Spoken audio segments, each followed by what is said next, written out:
que se extiende por 600 metros encima de la cresta de la montaña. Las dos puertas principales miran hacia el este, pero hay una más en el muro del oeste que da a un enorme barranco por donde se baja al río. Las posiciones defensivas más importantes son dos torreones de 7 metros de altura, situados uno en cada extremo. El edificio ceremonial, donde se concentraban para sus cultos y al que los arqueólogos han llamado el tintero por su peculiar forma, está situado en el centro del barrio popular. La ciudad tiene dos niveles bien diferenciados: el pueblo bajo, donde vivía la clase popular, y el pueblo alto, que era el barrio de los sacerdotes y gobernantes. Todo el conjunto, situado dentro de las murallas, ocupa un área total de 6 hectáreas. Fuera de estos límites, y hasta los más lejanos horizontes, se extendían los campos donde sembraban abundante maíz, papas, maní y otros cultivos, de acuerdo a las estaciones y lluvias. Esta fue la Yaxta de Cuélap, usando el término correcto que prefieren los historiadores modernos, a quienes la palabra ciudad les parece inadecuada. Yo siempre encuentro una gran diferencia entre asentamiento urbano andino y asentamiento urbano del Viejo Mundo. Muchas diferencias. Mire usted, los asentamientos urbanos del Viejo Mundo eran las ciudades medievales, romanas y modernas. Hay industria, hay mercado, hay moneda, hay propiedad privada. En cambio, en los asentamientos urbanos andinos no hay industria, no hay mercado, no hay moneda y no hay propiedad privada. Es totalmente al revés. Por eso yo sostengo que mejor es denominarles con el nombre que los antiguos peruanos conocían sus asentamientos urbanos: yaxtas. Una cosa que llama poderosamente la atención en Cuélap es el problema del agua. Los arqueólogos no han encontrado evidencias de grandes depósitos ni acueductos que abastezcan a la Yaxta. ¿De dónde sacaban entonces el agua para 4.000 habitantes? Todas las yaxtas chachapoyanas tienen esa enorme dificultad. Para nosotros, qué terrible, que no podemos caminar esas enormes cuestas. Pero para ellos no, estaban habituados, acostumbrados. Su musculatura estaba hecha para eso, sobre todo las mujeres, porque son las mujeres las que acarreaban agua. Ellas bajaban, demorándose muchas horas. Hasta los ríos. Hasta las partes más bajas. Después ascendían demorándose el doble, el triple de tiempo, llevando el agua en porongos, en cántaros. Esto lo sabemos también por los documentos. ¿Fueron los habitantes de Cuélap un pueblo rico en términos de productos agrícolas, textiles o ganadería? Las informaciones históricas dicen que sí. Los pobladores de esta yaxta producían en sus tierras abundante comida, granos y tubérculos que almacenaban en silos para luego intercambiar con otros pueblos o atender las necesidades de sus aliados y vecinos.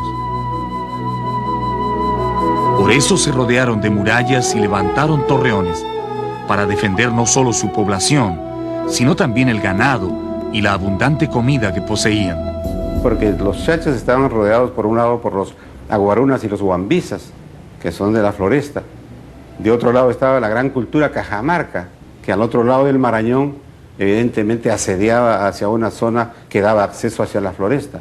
Y de otros grupos como los chimú, que siempre estuvieron o intentaron penetrar a esta área clave para el control de la Amazonía. Esa riqueza agrícola de los habitantes de Cuélap fue lo que siglos más tarde provocaría la codicia de los incas del Tahuantinsuyo, que enviaron a sus mejores ejércitos para conquistarlos. Una de las características de los incas fue conquistar a pueblos de alto nivel cultural. Jamás se aventuraron a anexar al Tahuantinsuyo a pueblos cazadores, recolectores, nada de eso. Los incas siempre iban en pos de pueblos que supieran trabajar y crearan rentas al Estado.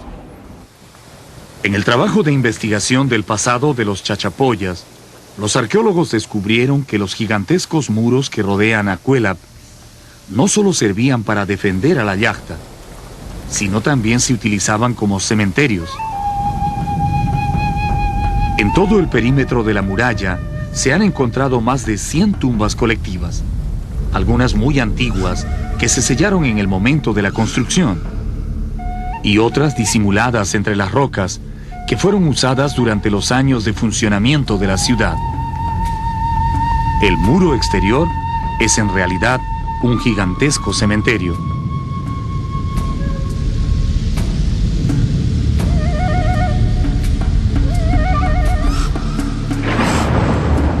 En este nivel, los arqueólogos encontraron evidencias de que los chachapoyas fueron, además de guerreros, excelentes cirujanos y trepanadores de cráneos. Es decir, podían reparar fracturas en los huesos de la cabeza. En sus investigaciones en Cuélap, el doctor Arturo Ruiz Estrada encontró numerosos cráneos exitosamente intervenidos por los cirujanos de Cuélap. Cuélap también, como ciudad, fue un gran centro de cirugía. Hubo una escuela de cirugía en Cuélap y naturalmente que en toda esta área que probaron los chachas. Y esas técnicas, naturalmente, que pueden equipararse con aquellas que utilizaron los Paracas o los Cusco, en fin, otras sociedades del mundo andino. Entonces, esto es sorprendente porque en el Perú siempre se ha considerado que habían solamente unas pocas regiones de trepanadores. Cuélap fue la yacta más grande y la más desarrollada de la civilización de los chachapoyas. Su prestigio de ciudad próspera y densamente poblada llegó a ser conocido aún más allá de los dominios de los chachas. Pero un día, esa fama llegaría a los oídos de los incas y de su más famoso conquistador, el general Túpac Yupanqui, quien no se detendría hasta conquistarla.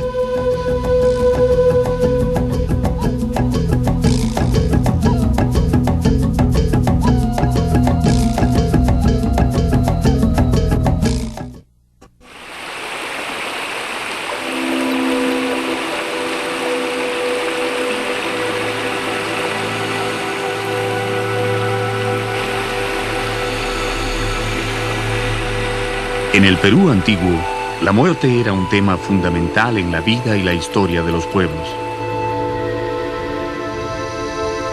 Para ellos, que creían firmemente en la perennidad de la existencia, la vida más allá de la muerte era mucho más importante que la vida en la tierra. Al morir, los hombres pasaban a formar parte de una sólida cadena espiritual que enlazaba a los vivos con la tierra y con los antepasados. Un pueblo sin antepasados simplemente no existía, porque no tenía nada que lo sujete a la tierra. Por eso era importante conservar el cuerpo de los difuntos, porque ellos eran el testimonio de su historia y de su paso sobre este mundo. Los antiguos chachapoyas tuvieron una especial dedicación por preservar los cuerpos de sus muertos, sobre todo de los caciques y jefes más notables, a quienes se les honraba con tumbas especialmente construidas en los sitios más alejados e inaccesibles de las montañas.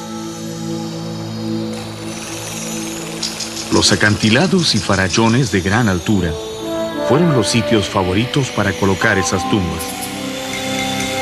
Hasta hoy resulta difícil comprender cómo hicieron para llevar sus momias a sitios tan altos y peligrosos, donde no existen caminos ni vegetación en la cual sujetarse. Al norte de la ciudad de Chachapoyas, a 2 horas en carro, en un lugar llamado Caclic, hay un gran cerro rocoso que se levanta imponente sobre el valle del río Utcubamba. En la parte alta de este cerro se encuentra un conjunto de tumbas muy hermosas que datan de la época del apogeo de la cultura de los chachapoyas. Desde abajo es imposible distinguir algo. Solo se notan las rocas desnudas que parecen totalmente inalcanzables. Exactamente el tipo de sitio que escogían los chachas para ocultar sus mausoleos.